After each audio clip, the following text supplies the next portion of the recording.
Hello student.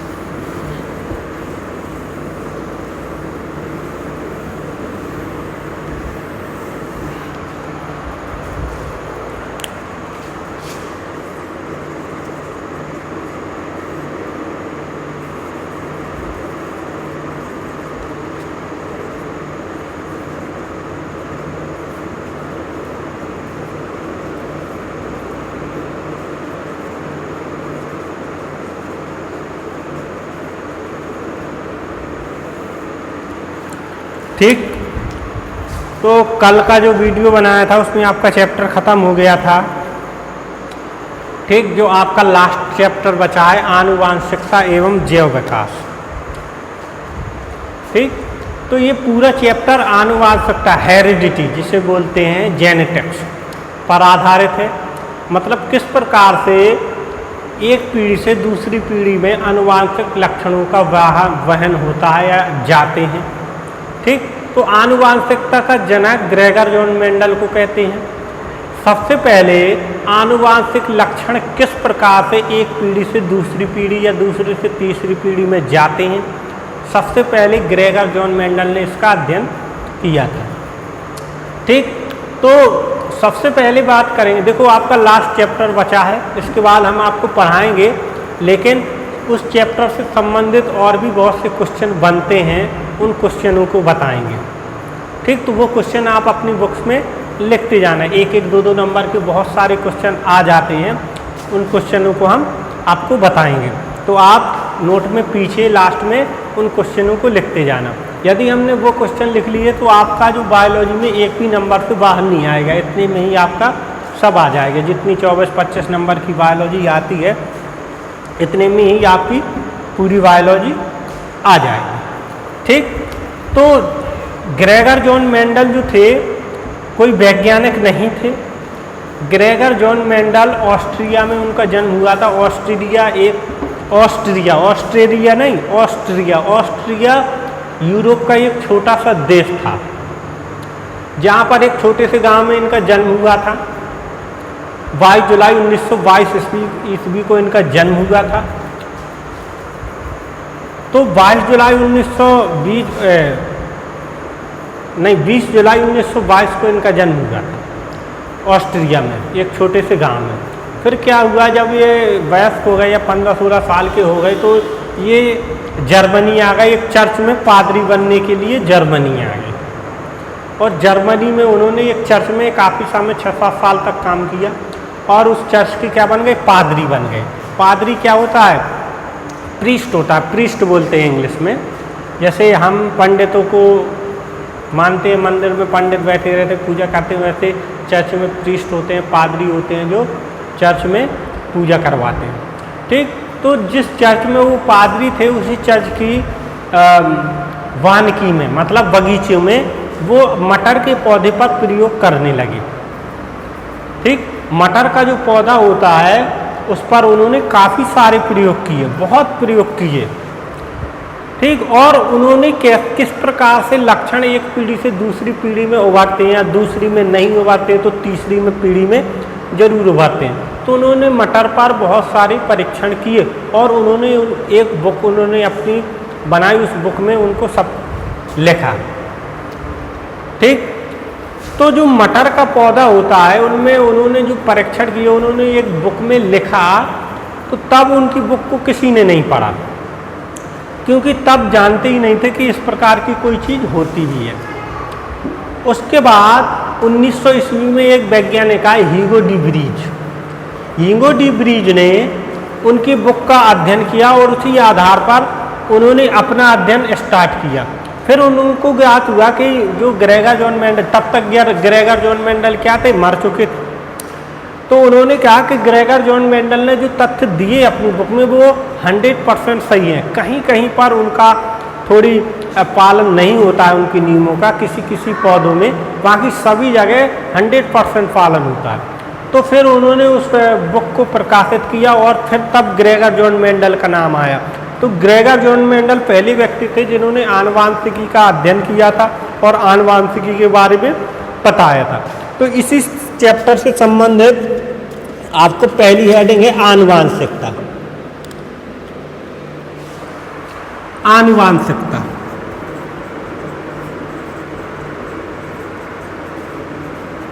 आनुवांशिकता क्या होती है? ठीक, तो जनक जीवों से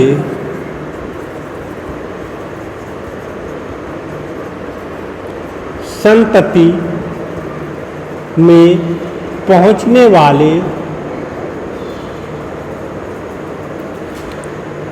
आनुवांशिक लक्षणों को आनुवांशिकता कहते हैं।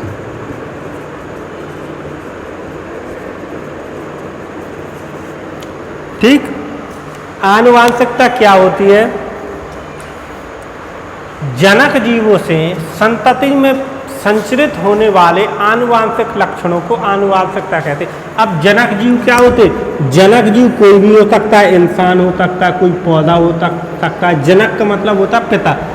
पिता से या माता से कोई लक्षण उसकी संतति में जाता है तो इसे ही आनुवांशिक लक्षण कहते हैं, मतलब उसके पुत्रों में जाता है। तो इसी चीज को हम क्या कहते हैं? आनुवांशिकी कहते हैं। ठीक, और आनुवांशिक लक्षण क्या होते हैं? दूसरी हेडिंग है आपकी आनुवांशिक लक्षण।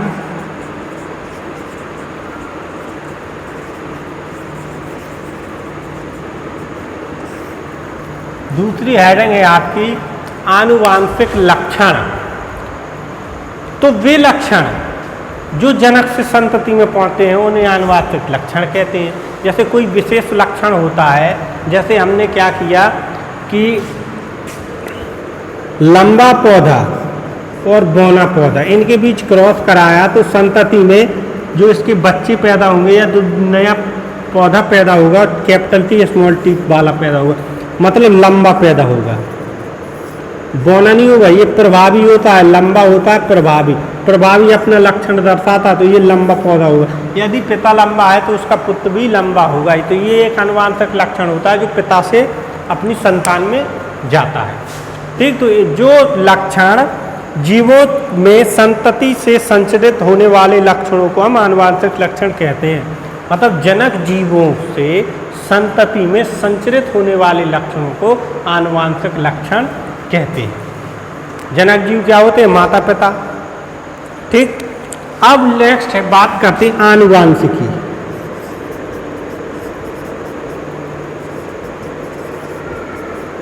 आनुवांशिकी क्या होती है?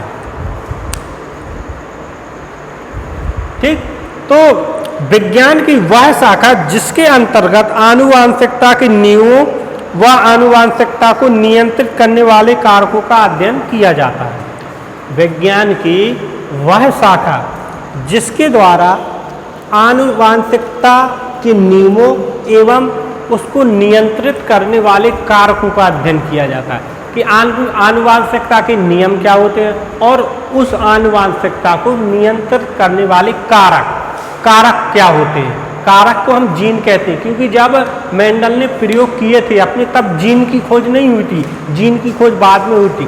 तो उन्होंने जीन के स्थान पर उसका नाम दिया कारक, जो लक्षणों को एक पीढ़ी से दूसरी पीढ़ी तक पहुंचाता है। तो मेंडल ने उसको कारक नाम दिया था। लेकिन जब आगे विज्ञान में प्रौद्योगिकी हुई तो जीन की खोज हुई, तब समझ में आया कि जो मेंडल ने कारक शब्द दिया था वो जीन को ही उन्होंने कारक शब्द दिया था। ठीक, कारकों का अध्ययन किया जाता है। और आनुवांशिकता का जनक, आनुवांशिकता का जनक ग्रेगर जॉन मेंडल को कहा जाता है।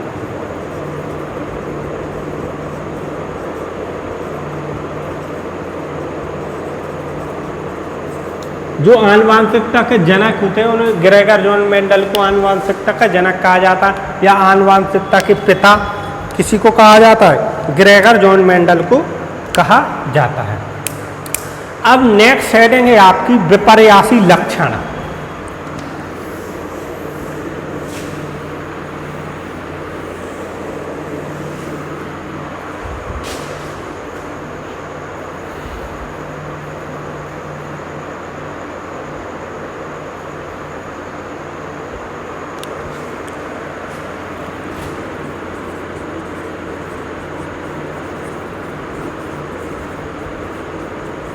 विपर्यासी लक्षण क्या होते हैं?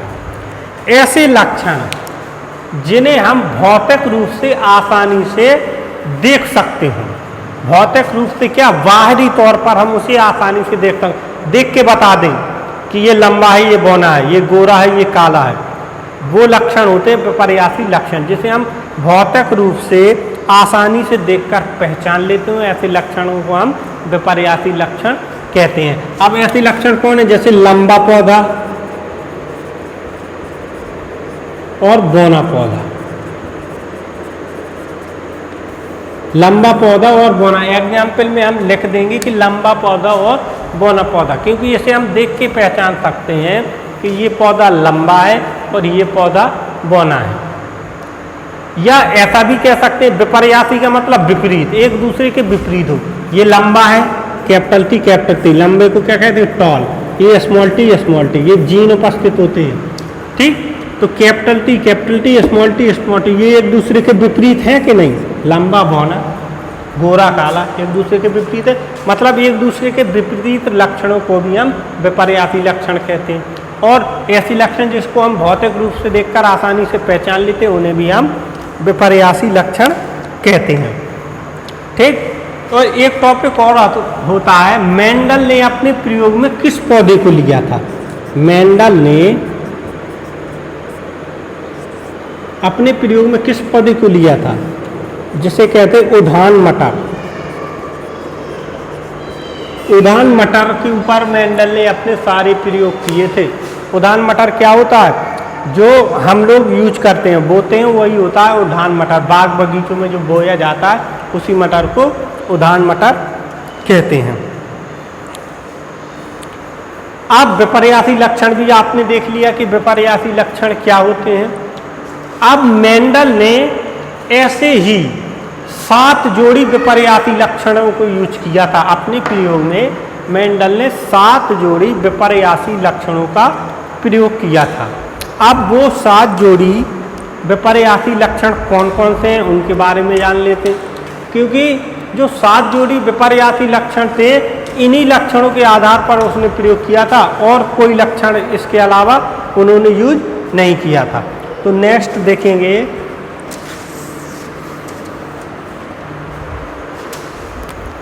मेंडल ने 7 जोड़ी विपर्यासी लक्षण चुने। मेंडल ने 7 जोड़ी विपर्यासी लक्षण चुने। अब कौन कौन से 7 जोड़ी विपर्यासी लक्षण चुने थे? एक चार्ट बना लेंगे पहले।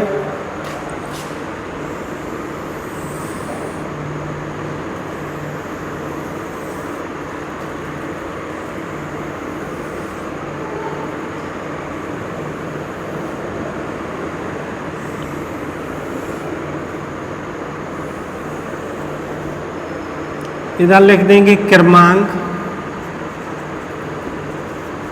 इधर लिख देंगे लक्षण, इधर लिख देंगे प्रभावी, जो प्रभावी लक्षण होता है और जो होता है अप्रभावी।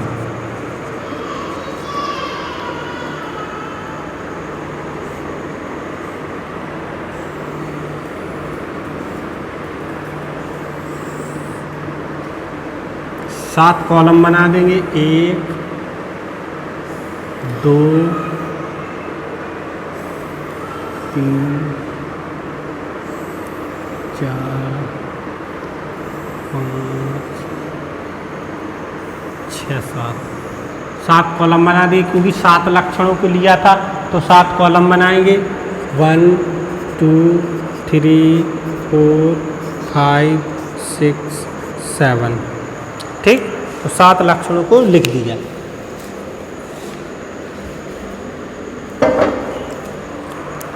ठीक, अब पहला लक्षण था उनका फली का रंग।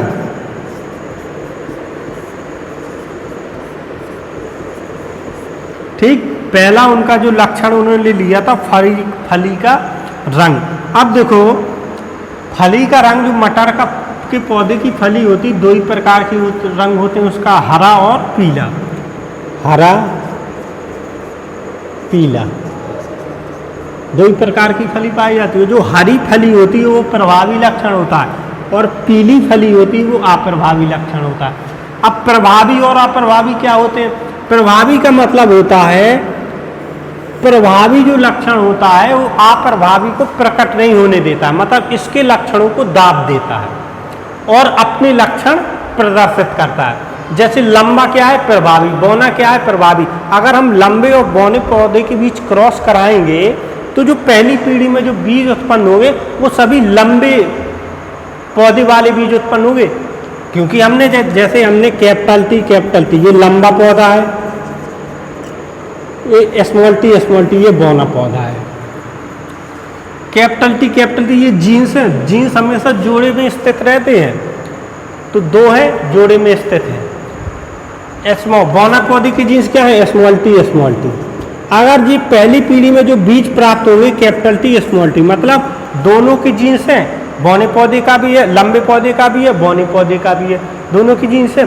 लेकिन जो टी है कैपिटल टी ये प्रभावी है। इधर हमने लिख दिया कैपिटल टी प्रभावी, जो लंबा होता है वो प्रभावी होता है। अभी हम नीचे लिखेंगे तो लंबा जो होता है वो अपना लक्षण प्रदर्शित करता है, जो बौना होता है अप्रभावी उसके लक्षण को प्रदर्शित नहीं होने देता है। सिर्फ लंबा अपना लक्षण प्रदर्शित करता है, उसके लक्षण को दाब देता है। लेकिन जब हम इसका दूसरी पीढ़ी में क्रॉस कराएंगे तब बौने पौधे के लक्षण आएंगे। दूसरी पीढ़ी में बौना पौधे के लक्षण आ जाते हैं, पहली पीढ़ी में प्रदर्शित नहीं होते। तो प्रभावी जो होता है वो अपना प्रभाव व्यक्त करता है, अप्रभावी के प्रभाव को दाब देता है। ठीक, दूसरा है फली की आकृति।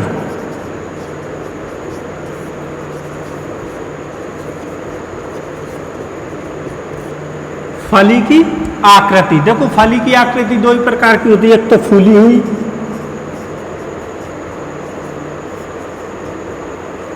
ठीक, दूसरा पिचकी हुई। फूली हुई प्रभावी होती है, पिचकी हुई अप्रभावी होती है। ठीक, अब तीसरा है बीज का रंग।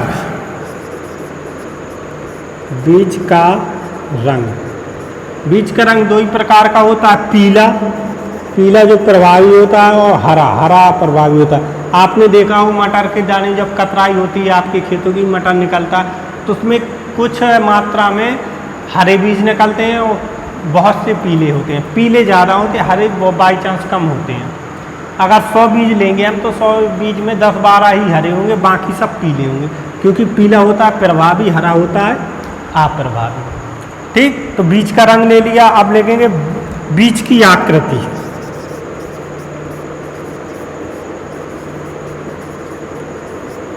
बीज की आकृति गोल,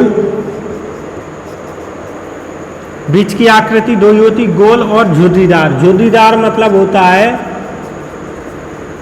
पिचका हुआ, कुछ बीज पिचके हुए सिकुड़े हुए निकलते हैं, तो झुर्रीदार होता है अप्रभावी। गोल, अधिकतर बीज गोल निकलते हैं तो वो हो गया प्रभावी।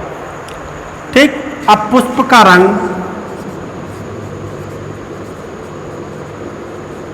पुष्प का रंग दो प्रकार का होता है, एक तो होता है बैगनी, दूसरा होता है श्वेत।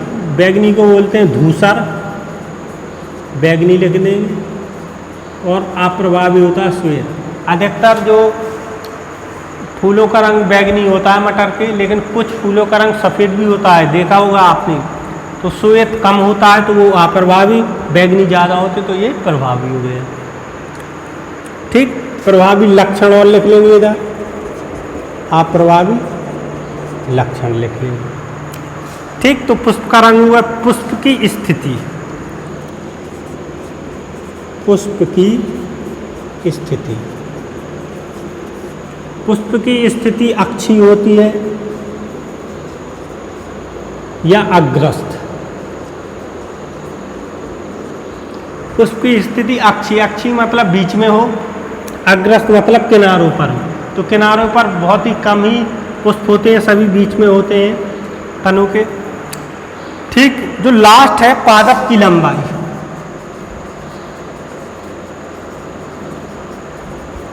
लंबा प्रभावी होता है, बौना अप्रभावी होता है। लंबे बहुत सारे पौधे होंगे, बौने पौधे कुछ ही मिलेंगे आपको देखने को। ठीक है ना। तो इतने लक्षणों को लिया था मेंडल ने। अब इनमें जो जिनके बारे में हमको अध्ययन करना है, फली का रंग, ठीक, बीज का रंग, बीज की आकृति और पादप आकृति, इनके बारे में हम अध्ययन करेंगे इस चैप्टर में। ठीक, बाकी का अध्ययन नहीं करेंगे, बाकी का अध्ययन आपको आगे वाली क्लासों में मिलेगा। हाई स्कूल में सिर्फ दो ही तीन ऐसे, मतलब दो ही प्रयोग हैं आपके मेंडल का। एक संकर संकरण प्रयोग जिसमें एक लक्षण को लिया था, लंबा और बौना एक ही लक्षण, और दुई संकर संकरण प्रयोग जिसमें उन्होंने एक साथ दो लक्षणों को लिया था, बीज का रंग और बीज की आकृति, दो लक्षणों को लिया था। मतलब बीज का रंग, बीज की आकृति, इन दो लक्षणों को लिया था। तो दूसरे नियम में इन दोनों को पढ़ेंगे, पहले नियम में इसको पढ़ेंगे। आपको सिर्फ इतना पढ़ना है इस चैप्टर में। ठीक, तो ये टेबल इसी क्रम से आप बना लीजिएगा और इसी क्रम से आपको याद करना है। पूरी टेबल आपको याद करनी है, इसी क्रम से बनाना है, इसी क्रम से याद भी कर लेना है। ठीक, अब कुछ शब्दावलियाँ थी, मेंडल ने अपने प्रयोगों में कुछ शब्दावलियाँ इस्तेमाल की थी। उन शब्दावलियों को क्या क्या है और कौन कौन सी शब्दावलियाँ उन्होंने इस्तेमाल की थी, इसके बारे में चर्चा करेंगे।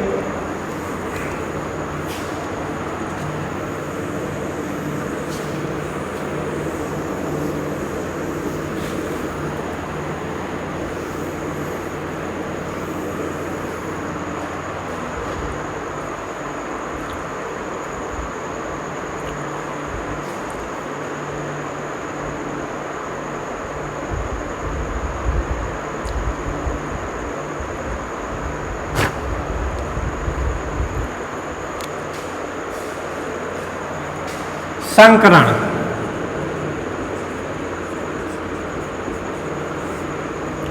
ठीक, इसे बोलते हैं हाइब्रिडाइजेशन।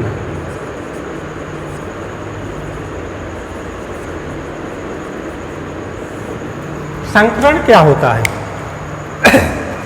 तो देखो, संकरण क्या होता है कि जब दो विपर्यासी लक्षण वाले पौधों के बीच क्रॉस कराया जाए, मतलब संकरण कराया जाए। जब दो विपर्यासी लक्षण वाले पौधों के बीच क्रॉस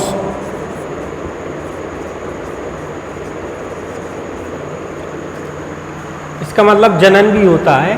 अगर आप जीवों की भाषा में देखें तो क्रॉस कराया जाता है, मतलब संलयन कराया जाता है, तो इसे संकरण कहते हैं। तथा इनसे प्राप्त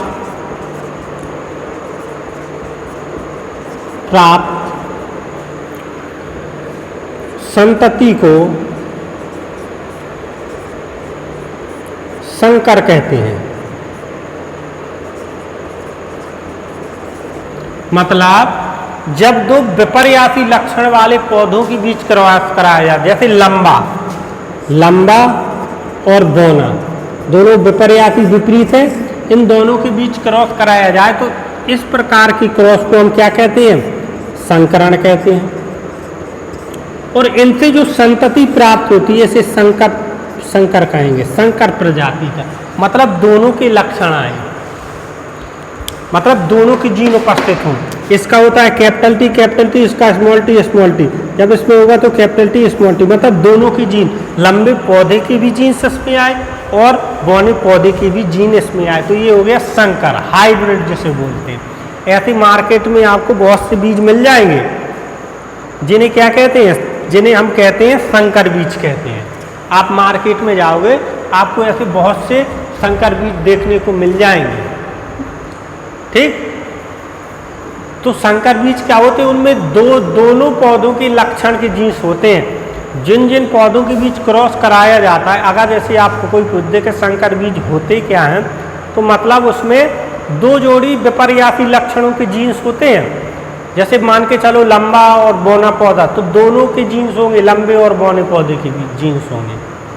तो ये ऐसे प्रकार, इस प्रकार के बहुत से बीज आपको मार्केट में मिल जाएंगे, जैसे हम कहते हैं संकर बीज है। और इन जब दो विपर्यासी पौधों के बीच क्रॉस कराया जाता है तो इस प्रक्रिया को कहते हैं हम संकरण, हाइब्रिडाइजेशन। ठीक, और भी बहुत सारी शब्दावलियाँ हैं, तो एक ही वीडियो में नहीं, हम सभी शब्दावलियों का इस्तेमाल नहीं करेंगे, कुछ शब्दावलियाँ हम कल भी बताएंगे। ठीक, तो इन शब्दावलियों को आप याद करना पड़ेगा, क्योंकि जब हम मेंडल के प्रयोग बताएंगे तो सभी में इनका इस्तेमाल होगा। ठीक, तो इन शब्दावलियों को बहुत गौर से, बहुत अच्छे से याद करना है आपको। ठीक, तो जो आगे की कुछ शब्दावलियाँ हैं वो हम कल बताएंगे। आज सिर्फ आपको इतना याद करना है, इसका जो मैटर है वो हम आपको भेज देंगे, तो उससे आप लिख लेना, और लिखने के साथ साथ आप याद भी करते जाना है आपको। ठीक, अब याद देखो ज़्यादा नहीं है, आपका सिलेबस बहुत छोटा है, तो ज़्यादा नहीं है, तो कम से कम है, तो उसको आपको याद करते जाना है। ठीक है, तो आज के वीडियो में सिर्फ इतना ही बताएंगे, बाकी जो नेक्स्ट है वो आगे कल बताएंगे।